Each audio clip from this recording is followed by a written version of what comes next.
আমার সকল বন্ধুদের শুভ শ্রাবণ মাসের অনেক অনেক শুভেচ্ছা রইল। তো নমস্কার বন্ধুরা, আমি রাখি। আজকে আমার একটি নতুন ভিডিওতে তোমাদের সকলকে স্বাগত জানাই।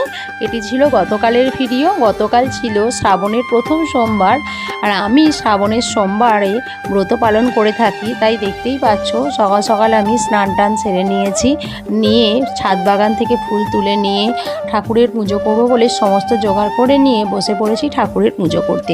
আর মহাদেবের কৃপায় আমার ছাদ বাগানে কত অপরাজিতা ফুল ফুটেছে যে তোমাদের কি বলবো। আর শুনেছি শ্রাবণ মাসে সোমবারের ব্রত করলে ভক্তের সকল মনোবাঞ্ছা পূরণ হয়, সমস্ত বাধা বিপত্তি কেটে গিয়ে সংসারের সুখ সমৃদ্ধি বজায় থাকে। তো আমি দেখো ঘরের পুজোটা সেরে নিয়েছি, রেডি হয়ে চলে গেলাম মন্দিরে পুজো দেবার জন্য। আর এবারে জানো তো আমার মেয়েও আমার সাথে শুভ সোমবার করেছে।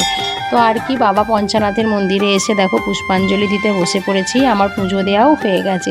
যাই হোক, তোমরা কে কে সোমবার করেছো অবশ্যই কমেন্টে জানিও। টাটা।